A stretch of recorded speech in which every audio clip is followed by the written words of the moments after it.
Welcome to Growing Your Team, a podcast designed for small business owners seeking to grow their company with the help of employees and contractors. Your time is limited, which means growing and leveraging teams is essential for business success. The Growing Your Team podcast is the place to learn tips and techniques designed to help you know when it's the right time to hire, how to select perfect fit team members, and how to maximize productivity while creating a positive work environment. Drawing from her 10-plus years of leadership and hiring experience, here is your host, Jamie Van Kuyk. Hello, Jamie Van Kuyk here, and welcome back to the Growing Your Team podcast. Today, I have on guest Eve Epstein. Eve is the CEO and co-founder of SoleVenture.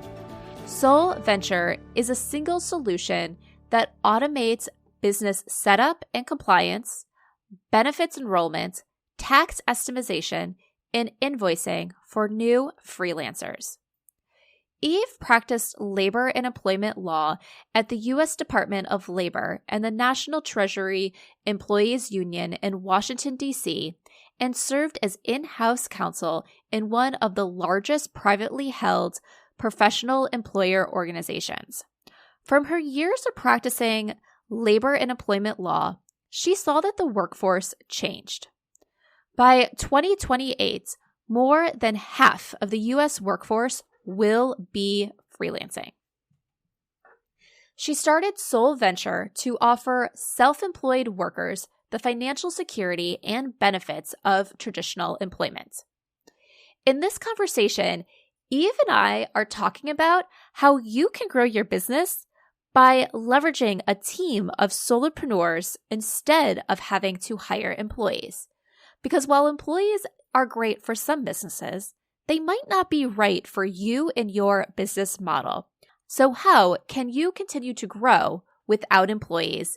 And how can you do so with a team of other business owners that have your back and are helping you achieve success?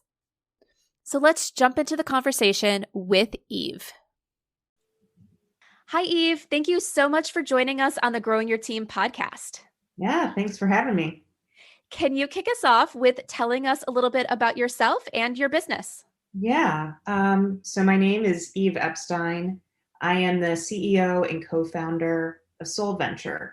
We're an all-in-one back office platform for freelancers. So we handle and automate incorporation, benefits enrollment, invoicing, and quarterly tax estimation.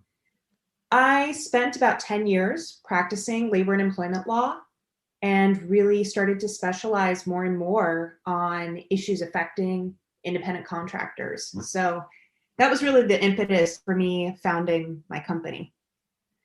Yeah, and it's such an important topic because many of us as business owners, especially in this audience we're those smaller businesses, like we're operating as independent contractors when we're working with our clients, or we're building our teams full of independent contractors instead of having employees, whether that's how we're starting or building that into the long-term vision of our business. So having the support for independent contractors, freelancers, really understanding what that means and not being forgotten in the business world when it comes to business structure, business support is so important. I think that's exactly right. Freelancers are just inherently a community. They network, they collaborate together. And I think, for a long time, all of the structures were around traditional employment. And that's changed. And especially for small businesses, when you have a core type of service that you provide, working with other freelancers who have expertise in areas that are just outside of your domain, that's how you make that work. That's how you thrive. Right. Yeah. And it's been, I think, this shift of perspective, and it might be the way that it's always been, but I feel like now it's getting more and more is people are really making a living off of freelancing.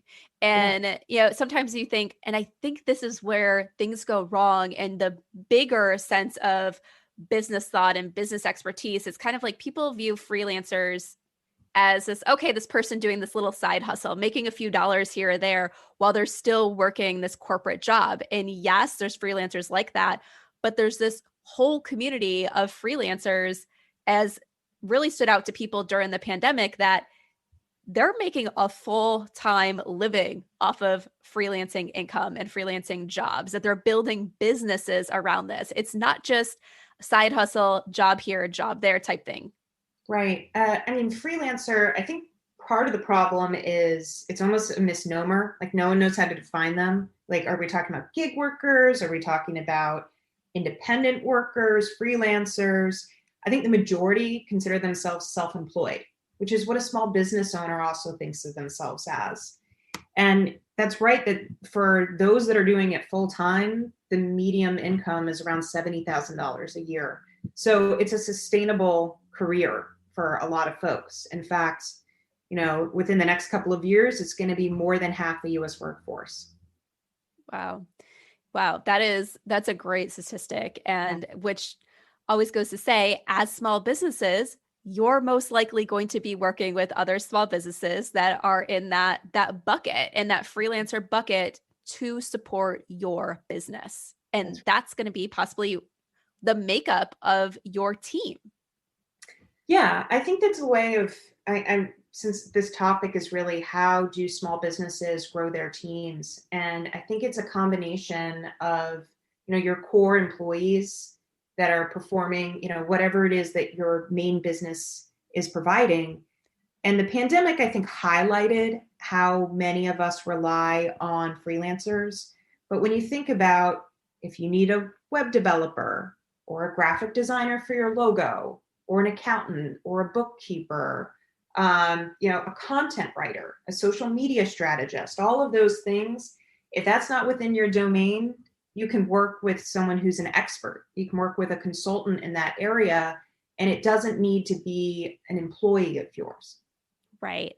And that is something like I tell people a lot. They're like, I need an expert, but I don't have the budget or the amount of work to hire someone full time to get that expert level. And I always have to say, you don't need to jump to a full time employee at that expert level.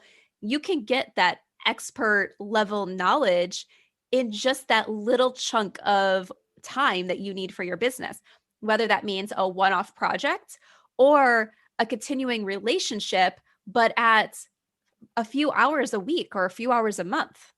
Yeah, I think that that's the only way that small businesses can make it work, because the overhead is significant for having an employee.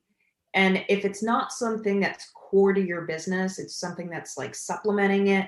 Like I said, like an accountant or someone who's putting up your website for you or handling your e-commerce, that doesn't need to be an employee. And especially if you don't have full-time work, if it's not an essential part of the services that you provide, you get a much higher quality expert with a few hours a week over you trying to train and manage an employee whom you can't pay as much. Right, exactly. So one of the things I want to talk about with you is a lot of people then try to grow their teams with this freelancer atmosphere, this having this team of independent contractors. And I feel like where I see a lot of people get stuck or possibly then try to do things that they shouldn't be per EEOC and IRS rules is they really want to create this full team culture between every person who does something for them. So they want to have weekly team meetings just to build relationships or get everybody together to talk about like the big vision, even if like that big vision only doesn't really tie to that particular role at this point in time. And I know a lot of times I have to say, it's like, okay, well, are you trying to treat your team of freelancers like a team of employees? Let's make sure that we're not crossing any lines that are going to be expensive to cross. So what is your take on that? Like, how do you create, I guess, a good business where you're using a team of freelancers and you still feel like everyone has, I don't know how to word this, everyone feels like they have a stake in your business, so they care about your business, and you have that kind of, you feel you have the right support versus like, oh, here's just this company that I work with who does work for me. Right. I think when it comes down to the classification of employee versus a contractor, you really need to be looking at level of control. So when you want to have that team meeting, are you having that conversation with the freelancer for saying, you're my client, here are my goals for this business, and here's where your services fit in, versus you saying to this person who you're claiming is a freelancer, this is the environment that we have, and you're a part of this team. We're going to be working together, and this is how we operate. It seems like it's not a black and white distinction, but it all comes down to degrees. It's the level of control that they have. So if you're trying to create that kind of team environment, I mean, we work with fantastic freelancers, fantastic businesses where we talk about our vision, and in the meetings, it's not like you can't, have casual conversations about, like, let's build rapport. That's what you do in networking. That's how you work with other businesses. So I don't think that you need to be afraid of discussing your mission or your vision and feeling like, okay, well, then that person's automatically an employee. But you have to understand that with a freelancer, they're running their own business. So that conversation needs to be about, what services do I need? Are we aligned? Are we able to collaborate together? But I don't control what you do. I don't set your hours. And you choose the projects that you want to work on. Right. Yeah, I feel like that's very, very important to think about it that way. And that's one thing I tell people a lot of the times is, okay, when you hire someone as an independent contractor, they're a freelancer doing work for your business, you have to remember to treat them like you would want your clients to treat you. Would you want your clients to come in and dictate all this and really be in control of your business? And they're always like, well, no, they're my clients. I'm not a part of, like, even if they're in the B2B space, I'm not really a part of their business. We just have this different level of relationship. And I'm like, okay, well, remember that for when you're hiring contractors and freelancers, that yes, you can have this connection. You can be attached in like vision and mission, and they really want to support your business because they want that relationship to continue. They want to do good work for you, but it's just a little bit different than if it was an employee. Yeah, I think that's exactly right. Either get into the mindset that you're the client of this worker, or really think of it as you're a small business working with a very small business, because that's what the freelancer is. I mean, they are the ultimate micro business. They are that one person. Yep. It's just because they're a business of one doesn't mean they're not a business. They are still a business. And that's super, super important to remember. Yeah. And it's not uncommon that you work with someone who's just fantastic, and it just makes more sense for eventually that relationship to evolve. And they can say, I'm done with working for myself. I want to join your team. That transition happens very frequently. But ultimately, when you think about, the growth of your team and what you're trying to do to kind of build that vision, just think about it as collaborating with another small business. Yes. And you just said something really important that I want to go back and talk a little bit more about, is because this is something that I feel like people bring up all the time. I've been working with this amazing person in this independent contractor status. I want them to be a part of my team. And there's people out there that are just going to assume that this person's willing to give up everything and join their team. And that's what their vision is. That's what their plan is. And then they get upset when that person says no. And it's like having to tell people, well, they're a business owner. They're running their own business. They possibly have other clients. You're only one of their clients. They have a right to make that. You don't own them. You're not in control. So they can make that decision. But then on the flip side, there's a lot of people that say, but they run their own business. They're a contractor. They're never going to want to come on as an employee of mine. And I always had to tell people, ask anyway. Running a business, is hard. It's a lot of work. And some people would love the opportunity to give that up and go work for someone that they already have a good relationship with. They already know what type of work you want, what type of boss you're most likely going to be, even though that dynamic is a little different once they're employee versus a contractor. You've already started building that relationship, and some people are going to say yes. And I Yeah, always say, what's the worst that's going to happen? They're going to say no, but it's better to ask and then versus end the relationship and then you lost out on it. I think the inverse is also true. Let's say you're working with someone great. You have a wonderful employee, but the person wants to go out on their own and wants, maybe you don't have full-time work for them and you want to take them on as a consultant. You can also make that transition in the other direction, because the reason why people like working for themselves, like all of us here, we get to set our own schedules. We have that flexibility. We have that freedom. It's also a ton of work. So Right. sometimes in your life that makes sense and other times it may not. What I think you need to do is recognize that we all want that flexibility and freedom. And what does that look like for your business in working with someone else? And I think it's really funny to think of the idea that someone would immediately want to switch to becoming your employee. Because think about it, once again, if you're in the mindset of you're working with another micro business, do you just assume that every business you work with wants to merge with you? Right. Really, I mean, that's not how all these relationships work. And it doesn't mean that you can't maintain a very long-term relationship with your consultants or with, your accountant or your web developer. They can take on projects as they see fit. It can be a great part of your business. I mean, the best small businesses, they spend a long time having their other, channel partners in their relationship. They never have to merge to make that work. They can have their different missions and everyone can continue to grow. Yeah. And I feel like that is such an interesting way of thinking about it. Like you say, merging, it's almost like, yeah, are you going to go out and acquire like all these businesses, merge them together? And it's like, once you think about it that way, it's like, it really solidifies they are their own business. And Yeah. yet people give up on their businesses every day. They might want to come work with you full time. But yeah, if you think about it that way, they are their own business, their own entity that kind of you're merging things together when they're coming to join you. Yeah. And, think about why someone might be, an independent consultant right now, as opposed to someone's employee. It could be the lifestyle, but it also could be the mission of the work that they do.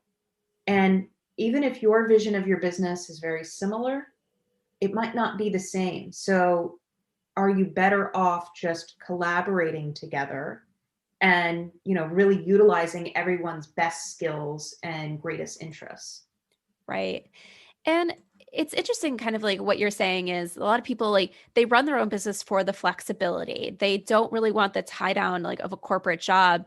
And now I'm looking back to see what episode number it was, but Laura Tolhook, who was on episode 46, she runs an HR business out of Canada. And she runs her business. She started her business because she wanted more of that flexibility, that more of a control. She didn't want the restrictions of a corporate job. So she started her own business. She is pushing that forward when she goes and hires. Like her model of how she's hiring and who she's hiring is really around she wants employees for these positions, but allowing people more of that flexibility, that ability to go and say, okay, you have this expertise. Well, we're going to hire people with this great expertise on a part-time basis because we know the people that they're going out to look for to hire, they want those part-time flexible roles, but they don't want to give up on everything they went to school for, this entire corporate career that they're making, but they just want something that balances their personal needs and family needs. Yeah, I mean, that's exactly right. So in terms of flexibility, there's no reason why you can't give your employees lots of flexibility in the way that they work, right, or the hours that they have. There's nothing that keeps you from doing that. What we do know as, small business owners, as just business owners in general, that being able to have control over your schedule, but also on the work that you do and what has meaning for you.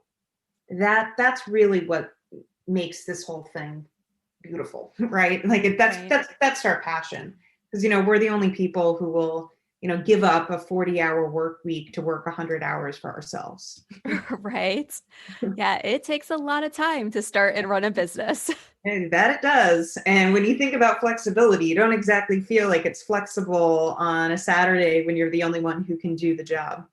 Right. Yep. And you're on a deadline. Yeah. Yes. So, okay, let's talk a little bit about just creating these good relationships. And I Mhm. know, yes, as we're talking about, it's different whether your team is a team of employees, but a team of contractors and freelancers. But neither way, you might be building these remote teams. So what tips do you have to effectively run and work with remote people who are not in your office? And Yeah. especially people that you don't have control over when they work, where they work, and all that good stuff. Well, a lot of us have had to learn this on the fly over the past year. Right?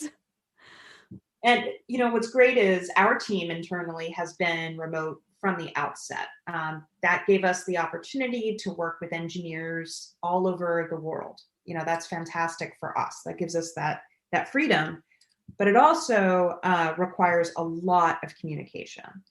And the smaller the team, and particularly if you're working with a freelancer who may have multiple projects, you really need to be very clear on timelines, on expectations of, here are the deliverables.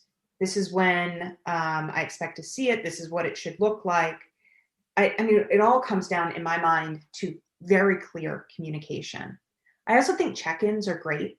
So what's common in the software development world are doing things in what are called sprints, and Right. they check in the mornings with the team, and you only check in for 5-10 minutes, but everyone's touching base, and you discuss, here are the blockers that I have. This is when I expect to get it done, so that way everyone is on board, and then you can all work independently the rest of the day. A lot of people use Slack. I'm not a fan of Slack, but I think I'm like stuck on it. And the only reason why I'm not is I'm not the type of person who can separate very well. And so my watch will go off, or my phone will go off, and it's the middle of the night and I'm eager to check it.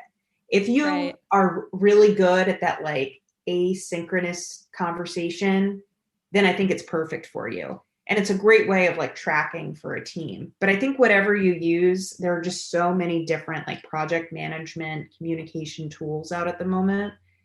Find one that works for everyone, because if you have a person who sets themselves on Slack to pause notifications for the day, then you're probably not going to get a hold of them.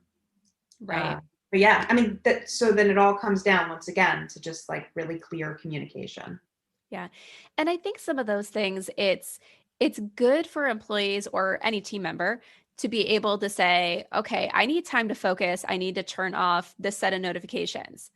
But building in, if it's an emergency, how do people get in hold of you with Mhm. that? I know when I was in corporate, some of our team members and everything would say, okay, I really need to focus on this. So I'm not going to be looking at my email. And I'm not going to answer a phone call on the first ring, where they would tell their counterparts that they work with frequently, if you absolutely need to get a hold of me, call me, hang up, wait 5 to 10 seconds, and call again. So that way I know if you're calling for the second time, I need to answer the phone. And Mhm. otherwise, I'm going to ignore it. And I'll listen to the voicemail when I'm done, and then I will call you back, or I'll read the email when I'm done and I will respond. So kind of like building in some of those things where if you're having those relationships where there could be emergency things, how do you get around it when someone turns off their notifications because they really need to concentrate? Yeah, I think the other part of this is trust, right? So I had a very interesting experience when I was practicing law in Washington, D.C. I worked at a federal employees union and represented a number of agencies as they were for the first time trying to implement telework. And the, the agencies wanted to put cameras on everyone's computer and have a way of being able to monitor them at all times. And we, of course, objected because, that's terrifying. Like, is your boss just sitting Right. outside your window of your office alternatively? Like, no, I mean, it was creepy, but it was Right. because there wasn't trust built in. And I think when we're in this remote world now, you just need to trust that your employees are not, drinking a bottle of wine at their desk, or doing errands when they're expected to be working on a project. You really do have to trust your team. And one way of building that in, instead of just trying to micromanage or call them all the time and disrupt their work, is focus on the execution. So some of them, some people are really, really efficient workers. Don't blame someone who gets a project done, 10 times as fast, but they're not like sitting at their desk saying, oh my God, I have so much work I have to do today. That's not valuable for you. Focus on what has been produced. Correct. Did they end up getting it done in half the time? Good for them. But that's not a problem for you. And that's what allows them to have flexibility in their lives. And of course, you have other people who love to work on that deadline. And so you're going to get that, response at 1 a.m. So long as that worked with your schedule and, you had the materials you needed, let people have that, like build that trust with them that they're going to get the project done. Yeah. And of course, if they don't, then you can have consequences. Right. I know. Oh gosh, I feel like forever ago, I was talking to someone and they're like, my employee is always on their phone or looking for text messages or texting someone else. So I feel like I need to put in this like really strict phone policy. And I was like, and we approached it. I was like, you don't want to come off as this business that it's like, you can't touch your phone, like this and that. And it was because they're like, this is the only place you can touch your phone. And I was just like, that's not going to create that culture that you want. You want this. You say like work-life balance is one of important things about your culture. Well, what does this tell your employees about work-life balance? Nothing in your personal life can matter when you're on the clock. Mm-hmm. And so the conversation we had around that is, what is happening because they're looking at their phone? How is their work being impacted? And we talked about okay, well, they're missing some deadlines. They're not seeing things that are coming through. And I was like, that is where we focus. We focus and have conversations around what's not happening, the output, how it's impacting their work. We don't go and address the phone thing right away. We talk about how their work needs to improve. They need to be more on top of their deadlines or whatever it is in that case. And that if it continues to be a problem, we have the conversations more around like, okay, well, what is stopping you from achieving this goal that we're setting, from getting the work output that is needed? And then we could say, well, one of the things might be that you're on your phone all the time. And then it's like helping them realize that being on the phone is impacting the output versus you just trying to control when they're on their phone. Yeah, I think there are two things there. To that specific point of, growing your team and really creating a good company culture, also try to figure out why the employee might need to be on their phone all the time. Yeah. Is there a childcare issue? Are they going through something difficult in their lives where, maybe letting them work from home, they wouldn't have to be on the phone all the time, or providing them another mode of communication. Maybe you're not letting them, just have like GChat open, where if there was a, conversation that needed to be happening, that they could address that while they're still on their computer and not getting that total separation. So one, once again, communication.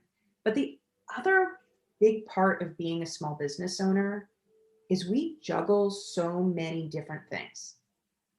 Trying to micromanage an employee is the biggest waste of your time. Yes. If someone is not producing what you need them to produce, then you address that, right? But other people's behaviors, trying to monitor how much people use their phone, how often are they taking bathroom breaks, like that's not why you got into your business. And if it's not hurting your business, don't worry about it. And if it is affecting your business, focus on exactly as you said, what is the output and then what are the issues that are leading to it?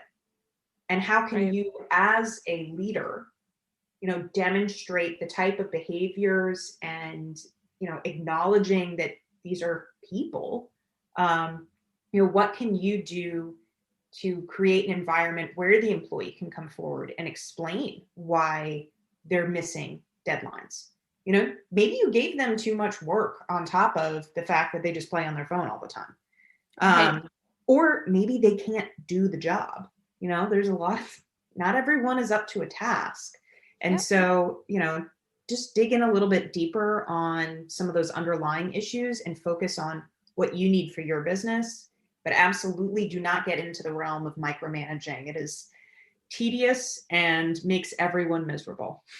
Right. And one of the things I talk about all the time, it creates this cycle. If you're micromanaging your employees and team members so much, they learn that they can't do anything or shouldn't do anything without you.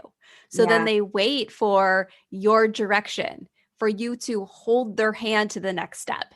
And then you get frustrated because you're like, why can't they do anything without me? I need to hold their hands, because if I don't hold their hands, they don't move forward.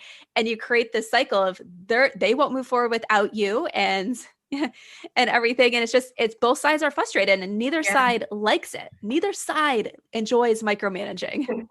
Totally. I mean, talk about a way of killing initiative.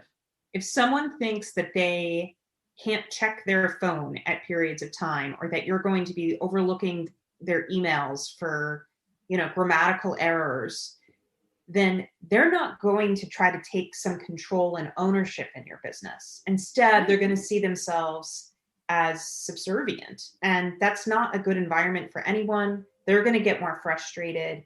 Often that's the point at which a worker basically says, like, I'm going to start looking for other jobs. Exactly. Yeah, it's so demotivating to do something like that. And you as an employer, it becomes demotivating, because then you're so focused on personalities and trying to manage people, you're not running your business. Exactly. And when you're a small business, you don't have time. As Right. as you've said over and over again, you don't have time. Yeah. You hire people not because you just have all this extra money that you want to throw around. Typically, it's because you're lacking time to do it yourself. So don't just replace the time that you would have taken to do the work to micromanage the work. Mm-hmm. Yeah, that's right. Because, I came from the mindset of, I was that student in class in a group project that I would just do the whole thing because it was easier for me to just get it done than it was to delegate.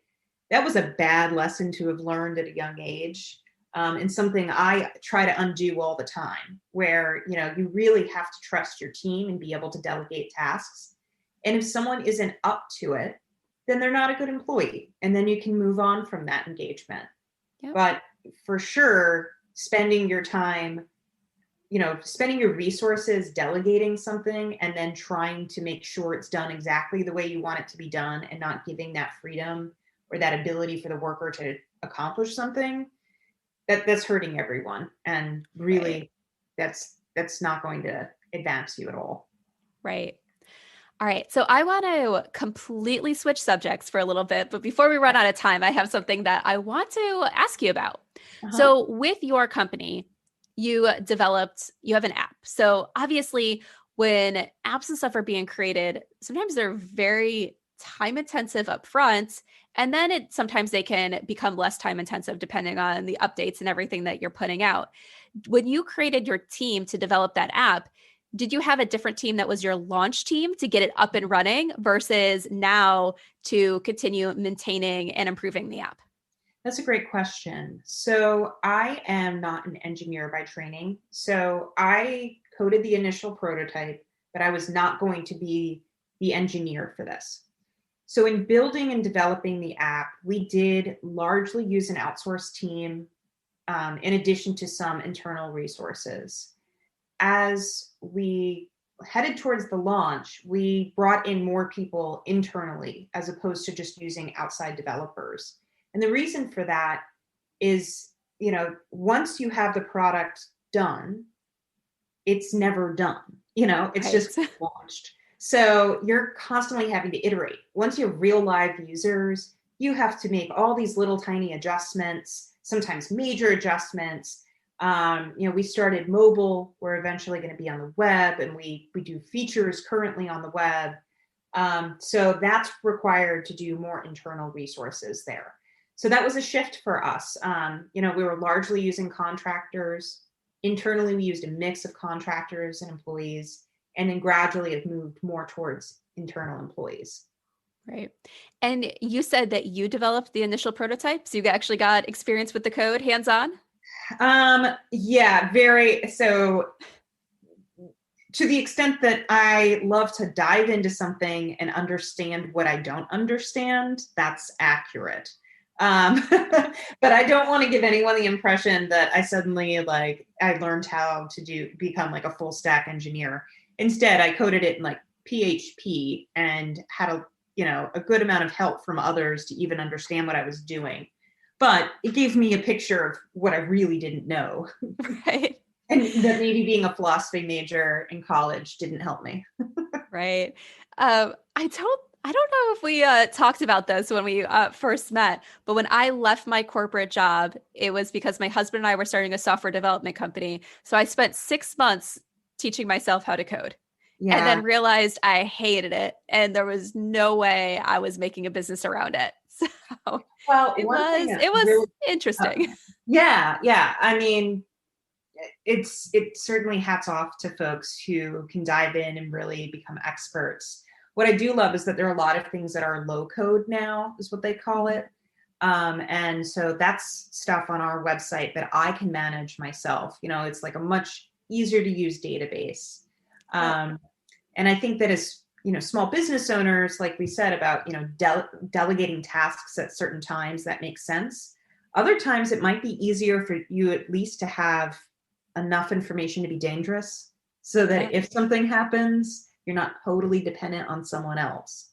Right. Yeah. And I would say those 6 months I spent learning code, it was mostly on front end stuff. So the CSS, a little bit of JavaScript, some of the HTML. So when it comes to the front end of my website, I can dive in and make changes that are needed. And it's like, okay, I love the fact that I have that knowledge. It definitely helps out. But yeah, it's not something that I'd be wanting to do all day, every day. And hats off to the people who do want to do that. Like my husband, that is his career. He is a software developer. Oh yeah. That's great. I mean, I think it's really important for us to at least have a good understanding of whatever products you have, whatever services you have.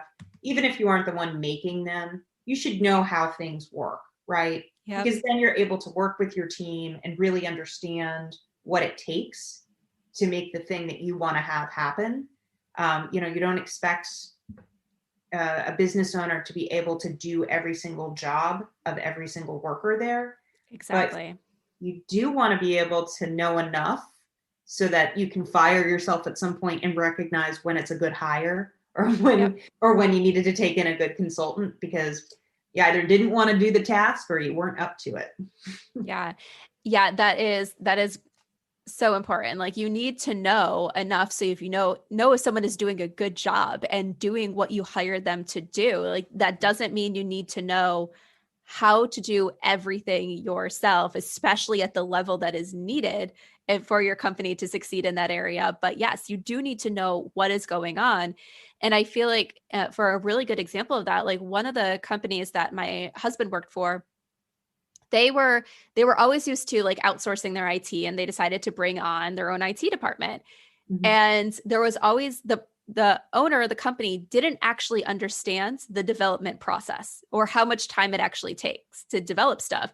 And there was always be these battles of them being like, the owner being like, okay, well, I want XYZ. And they're like, okay, that's going to take this amount of time to develop with our team of 3 people. And he'd be like, no, I want it. You can't tell me it's going to take a year to develop that. I want it in a month. And they're like, it's no way it can take a month. Like could work around the clock and still not be done in a month. And because he didn't know enough about coding and software development to understand the actual timeframes. And it just led to a very negative environment where they felt like they were always having to battle instead of actually just do their job that they were really skilled to do. Yeah, that's a really good point. I think that we forget that not only people who are outside of our expertise or domains, how they operate, but also you do need to be able to, once again, really trust them. So if you have a very small team, you can only expect that small team to get X amount done. And some projects, it's like a baby. No matter how many people you put involved or how much food you give the woman, she's still going to take 9 months, right? Right. Some projects take however long they're going to take. And if, you're trying to run a very lean team, things will inevitably take longer, but you may end up with a better product. And if, in that situation where they were outsourcing and then decided to just bring in 3 engineers, probably at that point, the decision should have been, okay, so what are these discrete tasks that are going to take you a lot longer? Like, did they need someone who was going to be, like a lower level engineer who could do some of the like audit work or do something like that while they were building the product, right? So you can outsource certain responsibilities so that you're not having to do all of it. Yep. And I know that's like some of the things that they kept trying to say. It's like, okay, you want it done in that time. We need to add this to the team. And the owner didn't want that either, because it's like, no, you are my team. Figure it out. And they're like, oh, we can't. But yeah. All right. So before we wrap up today, let's circle back to the freelancers, the contractors, growing your team that way as business owners, or for those of us who currently were business owners, but we know other people that are looking maybe to get into the freelance area. Are there any trends in the workforce or in the freelance area that we should be aware of to really set us up for success in 2021? Yeah, so there are a number of things. So vast majority of small businesses do work with freelancers, and they're primarily ones who are in certain skills. So I think I had the percentage down, but it's like 45% of freelancers are doing the programming, marketing, or consulting services for a small business, right? So in terms of the types of folks that you might want to be looking for, let's say you just moved your small business online. You don't need to take in that engineer. Maybe probably what happened with that company is they didn't need their own engineering team. What they needed was someone to help them with particular projects. So I think the real trend that's been happening is that we're recognizing that our work can be a little bit more project-based, and that we can collaborate with people from all over the world. And because of that flexibility kind of built in, there are opportunities to be, working with web designers and bookkeepers and, marketers that aren't, in your backyard. So I think that that's like the biggest trend. And this was happening before the pandemic. We were moving towards distributed work for a long time. But now that a lot of workplaces that thought they could never work remotely, they suddenly did this past year. I think we're going to continue to see more and more people going out on their own because they realize, hey, I work really well remotely, and I like having control of my day-to-day, and I'm really good at this particular service. And why not offer that for 15, 20 hours to a business, as opposed to trying to make a full-time job out of a position that just wasn't full-time in the first place. So I think that's the biggest trend that we're really seeing, is people taking a little bit more ownership of their work, and businesses recognizing that they can work with anyone. So why do they need to have a full staff trying to kind of fill their day with tasks when you really could have like real projects that you want to get accomplished? Yes, love that. All right, Eve, tell everybody how they can get in touch with you. Yeah, so our website is www.SoleVenture.com. We are on Facebook and Twitter and LinkedIn.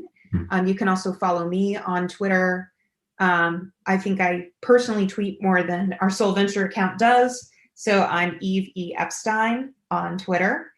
And yeah, if you're interested in downloading our app, we're in both the Apple Store and Android, so in Google Play. So you're able to access us either way. We're great for if you are working with freelancers and they're looking to incorporate, get access to their health insurance and other benefits, manage their invoices and quarterly taxes. They can do it all in a single app. Awesome. Well, thank you. All right. So last question that I always like to wrap up with. We have all had leaders or managers that stood out to us. Think of the most impactful leader or manager that you have had, and can you share with us one thing that made them stand out as a great leader to you? So I love that you asked this question. There are actually two leaders who were doing very similar things for me at an early point in my career. So my first and second summers in law school, I had a manager. My first summer, her name was Kathy Kelly, and the second summer was Tim Beeson. And they really are what inspired me in my career. They gave me that total freedom to kind of think through what are the parts of work that you do or don't like. So as I was going to become a lawyer, I was in law school. They really taught me to appreciate what are the parts of the work I enjoy, what are the parts that I don't, before I got overly specialized in a particular area of law. And that actually is what brought me into becoming a trial attorney at first, as opposed to the work that I was doing with them.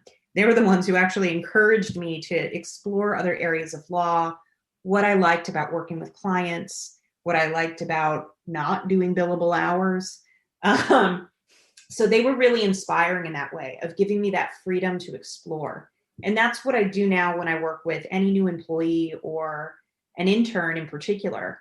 I ask them, like, what are your goals for this job? What are you trying to achieve here? And so we can focus on projects that are of interest to them and give them that flexibility to kind of build out what their career trajectory should look like. Right. Awesome. Well, thank you so much for sharing everything that you shared today, Eve. It was so great talking to you. And thank you for coming on the Growing Your Team podcast. Yeah, thank you for having me. And that wraps up this episode of the Growing Your Team podcast. Do you have questions about anything discussed in today's episode? Or do you have other questions related to hiring and managing your team?